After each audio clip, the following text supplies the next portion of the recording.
hang on a Would second. the planes be shot But down or prevented? I'm not I mean, going it to seems like engage in there's a military prohibition. What I'm is the not going to prohibition? engage in military hypotheticals. What I can tell you is, Based on what the Secretary just said now, is it, he seemed to say, well, he didn't seem to say, he did say, that if and when you get this week-long reduction in violence and the JIC takes effect, that the United States and Russia could agree on places where Assad's Air Force could bomb or go after Nusra. That's what he said. He said he is allowed and will be able outside of that area if the JIC gets set up to target Nusra. But that will be on strikes that are agreed upon with Russia and the United States in order to go after them. yes. Are you comfortable with that? I thought the whole idea was to ground the Air Force completely.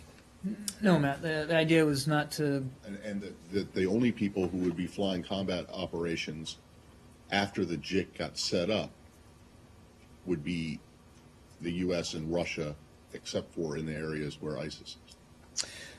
no, actually, that was not the understanding and was not part of the discussions throughout the process. The idea was not to, quote-unquote, ground Assad's Air Force everywhere all the time. The objective was to limit their combat operations in such a way that they could not hit opposition targets or civilian targets, but that if they were able, willing, intending to target Nusra, which is outside the cessation of hostilities, that would still be permissible. But the whole purpose for the JIC is to allow for a measure of compliance and monitoring and pre-coordination of strikes that they would do against Nusra, so that it's not done without visibility of both Russian and U.S. planners. And inside those three types of areas, Assad would not he wouldn't go after opposition, and he wouldn't go after areas where it's mixed, because he's not capable of discriminate targeting. Well, what happens if the Russians come to you and say, okay, here's a target that we want to hit, and the Syrians want to hit it, and you guys say, well, no, it's mixed. Is it a 2-to-1 vote? Or you guys have, Well, you can say no? that was the purpose for poring over the maps So you can and the stop it? technicalities of those areas, absolutely. Okay, how exactly do Well, you look, do that? I'm not going to go through chapter and verse of the way the JIC is going to operate. One thing, because their teams are discussing, as the Secretary said right now in Geneva, to set up the kinds of processes and procedures that the JIC would use. You have no recourse, though. If they could bomb an area that they say is Nusra, and you guys say is marbleized, and there's zero consequence. No, I didn't say that at all, Matt. No, I know you didn't say that, but that's what the effect is. No, it's not. It's not. Until next Monday, the regime, Assad's Air Force, can continue to do what it's been doing, right? No, not at all. Well, the penalty is only that the JIC doesn't get set up if they don't, right? If we don't see a mutually satisfactory level of reduced violence, and there's some discretion in there, as the Secretary said, then the joint implementation cell doesn't get stood up, and the arrangement doesn't get completed. And that is a consequence for the regime.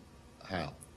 Well, because the civil They war, want to continue to the go civil after war what will they say are continue, and as terrorists. the Secretary said, it's hard to see that that's in anybody's interest. Okay. Thank you. Can we change the subject? I'm sorry? Can we change the subject? Are we still?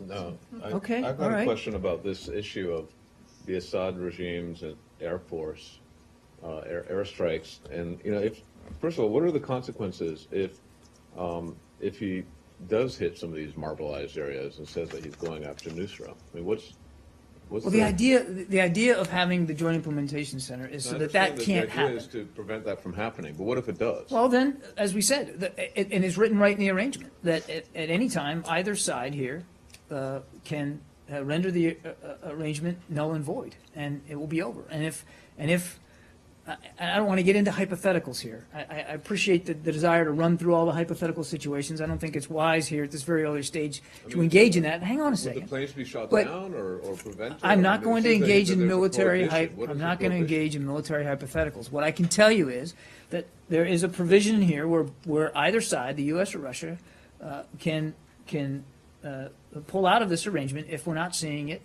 genuinely complied with by the other side and by the parties that each side influences. You said that the map that outlines which zones are marbleized, which zones are Nusra, and so on, was ironed out, the details in negotiations. What are the plans for when that gets updated? How does that get updated? Well, the idea, again, the idea is, knowing it's a fluid battlefield, that if there's a joint implementation cell, there will be a sharing of information in real time so that it's updated in real time. We understand that there are places where the opposition are in proximity to Nusra. And our message to the opposition hasn't changed at all. Obviously, we're going to continue to support them in their efforts, but we have been very clear about our concerns about physically co-locating themselves in or near Nusra locations, because Nusra is not a party to the cessation. And obviously, we don't want to see harm befall the moderate opposition. So to the opposition, that sounds like they need to cede territory to the regime and to the operations against Nusra. No, it's not about ceding territory to the regime. It's about, again, if everybody abides by this, hang on, just please let me answer one of your questions before you jump in, okay? If everybody abides by the cessation of hostilities, there's not going to be any ceding or grabbing of additional territory. What we want to see over 7 continuous days is a reduction in violence that does not include territorial grabs or the need for ceding territory. That's not what this is about. So if you have a group that's marbled with Nusra and you're saying that basically that they need to either push Nusra out or back away from that space where they're marbled, because that area will become a target. Then if they have to pull back, then they're backing up, they're retreating, right? If you're asking, are we in support of them removing themselves geographically from where we know Nusra is? Absolutely. And we've been saying that for months now. There's nothing new here. But if everybody's abiding by the cessation of hostilities, that shouldn't be a problem. How many groups, to your knowledge, have refused to abide by the ceasefire? I'm not aware, at this point, we're not aware of any groups that have outright refused. I saw reports that Ahrar Al Sham refused to abide by the ceasefire. Does the U.S. have influence with that group? Yeah, I mean, I've seen those reports as well, but again, I'd go back to what I said before.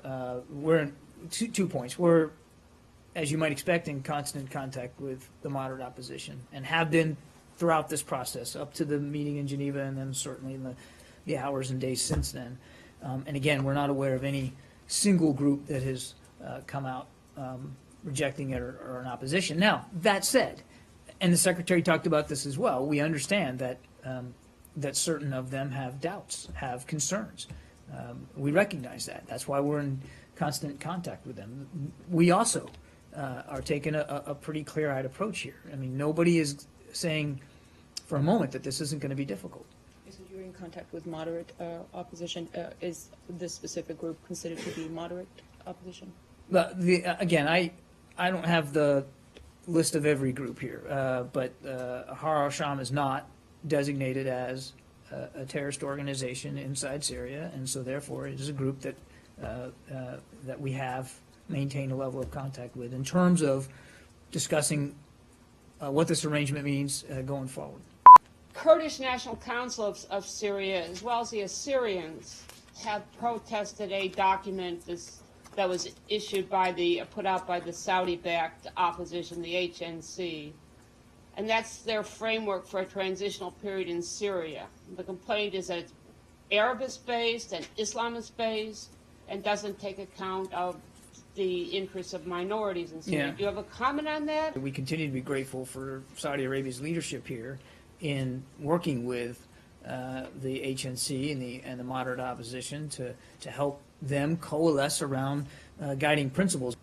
Nobody's talking about having Saudi Arabia as sort of a lone single custodian of the future of Syria. We want the future of Syria to be determined by Syrians. What about Hezbollah and Iranian forces? Purely, frankly speaking, they're not. They are not